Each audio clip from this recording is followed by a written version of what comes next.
औज़ुबिल्लाहिमिनश्शैतानिर्रजीम बिस्मिल्लाहिर्रहमानिर्रहीम रब्बि शरह ली सदरी वयस्सिर ली अमरी वाहलुल उक़दतम मिन लिसानी यफ़क़हू क़ौली।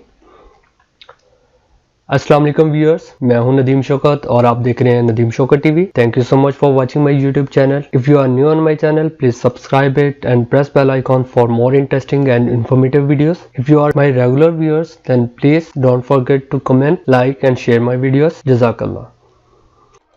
दोस्तों, आज मैं जिस मौजू पे बात करने जा रहा हूँ उसका अनवान है कोरोना वायरस और आज का मुसलमान। दोस्तों, आज की वीडियो में मैं शेयर करूंगा अपने थॉट्स, अपने बिलीव्स, अपनी ओपिनियंस, अपने व्यूज अबाउट कोरोना वायरस और एनी अदर डिजीज जो कि आपकी जिंदगी में किसी भी वक्त आ सकती है। अल्लाह ना करे, अल्लाह ताला आप सबके ऊपर अपनी बेशुमार रहमतों का नज़ुल फरमाए। तो इसमें मैं कुछ अपने लाइफ एक्सपीरियंसेस भी आपके साथ शेयर करूंगा। इसमें बेसिकली अपनी ओपिनियन को मैंने 3 कैटेगरीज में डिवाइड किया है। सबसे पहले, बीइंग अ मुस्लिम, हमारी थॉट्स क्या होने चाहिए, हमारा बिहेवियर क्या होना चाहिए, हमारे व्यूज, हमारा एटीट्यूड क्या होना चाहिए against any kind of illness. Secondly, हमारा दीन, हमारा कुरान पाक क्या कहता है किसी भी आफत के बारे में, किसी भी बीमारी के बारे में। Thirdly, most important thing which is relevant to my profession, कि being a student of clinical psychology मेरी क्या थॉट्स होने चाहिए, मेरे क्या व्यूज होने चाहिए, मेरा क्या बिहेव होना चाहिए, क्या मेरा क्या एटीट्यूड्स होने चाहिए टुवर्ड्स एनी स्टिमुलस। इन तीनों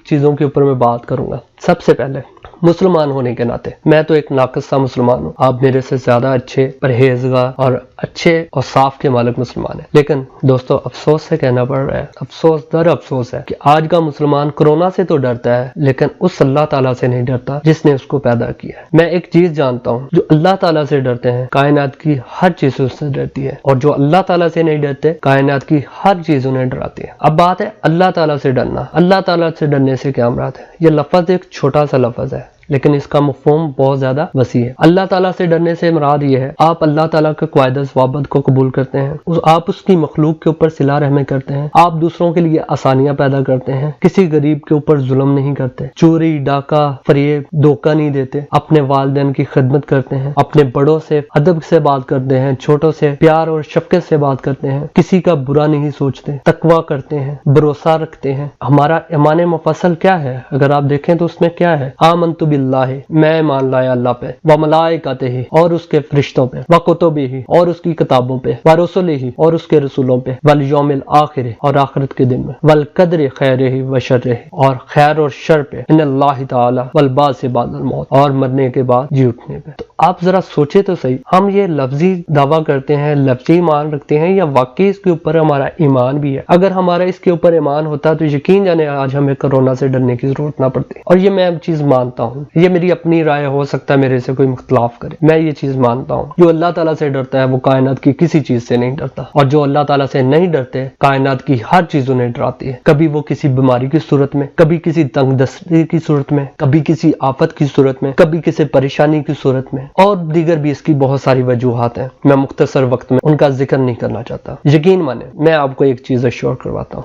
यकीन माने, हम बुराए मुनाम मुसलमान रह गए। तो मेरे दोस्तों, अल्लाह ताला से डरना शुरू कर दें। इंशाल्लाह इंशाल्लाह इंशाल्लाह फिर आपको किसी चीज से डरने की जरूरत नहीं है। चाहे वो कोई कोरोना हो, चाहे वो कोई आफत हो, चाहे वो कोई तंदुरुस्ती हो, किसी चीज से आपको डर नहीं लगे। तो ये तो पहली बात थी, मुसलमान होने के नाते से हमारी क्या थॉट्स होनी चाहिए, हमारा क्या एटीट्यूड होना चाहिए, क्या बिहेवियर होना चाहिए towards any kind of stimulus. अब दूसरा मेन पॉइंट, कुरान पाक क्या कहता है? कुरानी पॉइंट ऑफ व्यू क्या है? अकॉर्डिंग टू आवर डेथ, कुल्लु नफ्सिन जायकातुल मौत, बेशक बेशक बेशक हर चीज को मौत का मजा चखना है। तो फिर यार डर कैसा? अगर मरना है तो फिर डर कैसा? वो अगर आनी है ना तो मेरे भाई बिलीव मी, इंसान बिल्कुल नॉर्मल हो, घर बैठा हो तब भी आ जानी है। आपने इस तरह के वाकया जिंदगी में बेशुमार देखे होंगे अपनी लाइफ के अंदर, मैंने भी देखे हैं। अगर वो आनी है तो आप बिल्कुल तंदुरुस्त भी हैं तो वो फिर भी आ जानी है। अगर नहीं आनी तो चाहे इस तरह के लाख कोरोना आ जाएं, इमारतें आपके ऊपर गिर जाएं, खतरनाक हादसे हो जाएं, तो फिर भी आप बच जाएंगे। आपने अपनी जिंदगी में बेशुमार मौकों पे ऐसे देखा होगा, फ्लड्स आए, अर्थक्वेक्स आए, जाने जिंदा जाने ढेरों मलबों तले से हमने निकाली है जिंदा लोग। इसी तरह फ्लड्स में हमने बेशुमार लोगों को बचते देखा है। खतरनाक किस्म के हादसा हो जाते हैं, ट्रैफिक एक्सीडेंट्स हो जाते हैं, रोड एक्सीडेंट्स हो जाते हैं, लोग फिर भी बच जाते हैं। तो प्लीज इस बात को जहन में रखें कि कि आखिर हमने उधर ही जाना है। तीसरी बात मैं जो करूंगा बतौर एक स्टूडेंट ऑफ क्लिनिकल साइकोलॉजी करूंगा। दोस्तों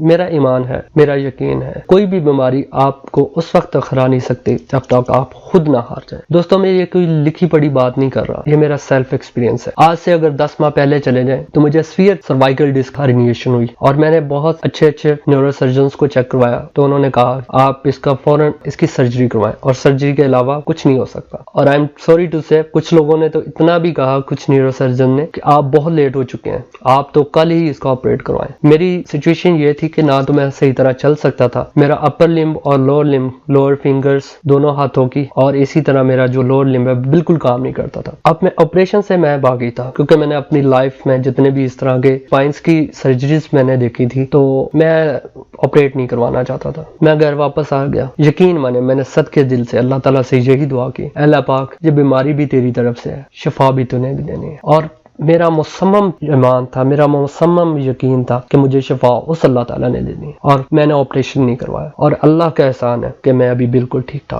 नो डाउट ये ड्यूरेशन काफी मेरे लिए तकलीफ दे भी रहा, मैंने बहुत सारी हर्डल्स भी फेस की, लेकिन अल्हम्दुलिल्लाह मैं साबित कदम रहा और अल्लाह ताला की ज़ात से दुआ गो रहा कि अल्लाह पाक तू ही मुझे शिफा देने वाला है और तेरे सिवा कोई नहीं है। वाइज़ा मरज़त फाहुवा यशफ़ाइन, और बेशक तेरे सिवा कोई शिफा देने वाला नहीं है, तो अल्लाह ताला ने मुझे शिफा दे दी। तो ये तीनों चीजें हैं कि जो चीज की निशानदेही करते हैं कि जो भी चीज है वो अल्लाह ताला की तरफ से आती है और अल्लाह ही ठीक करता है, सॉल्व करता है। तो दोस्तों मसले हमारे तब भी आते हैं जब हम उसकी रजा के साथ राजी नहीं होते। यकीन माने अगर हम उसकी रजा के साथ राजी हो जाएं तो इंशाल्लाह हमारे तमाम प्रॉब्लम सॉल्व हो जाएंगे। जैसे हदीस कुदसी का मफ़हूम है, अल्लाह ताला बंदे से मुखातब होकर फरमाता है, ऐ बंदा ज़ात एक तेरी चाहत है और एक मेरी चाहत है, एक तेरी चाहत है और एक मेरी चाहत है, होगा वही जो मेरी चाहत है। बस अगर तुमने सुपुर्द कर दिया अपने आप को जो मेरी चाहत है तो अता कर दूंगा तुझको जो तेरी चाहत है। अगर तूने रूगर्दानी की उसके जो मेरी चाहत है तो भटका दूंगा तुझको जो तेरी चाहत है। फिर आखिर में वही होगा जो मेरी चाहत है। आखिर में इस दुआ के साथ आप सबसे इजाजत चाहता हूँ कि अल्लाह पाक आप सबके ऊपर अपनी रहमतों का नुज़ुल फरमाए और आपको हमेशा हर तरह की मुसीबत, परेशानी, दुख, बीमारी से महफूज फरमाए। आमीन सुम्मा आमीन।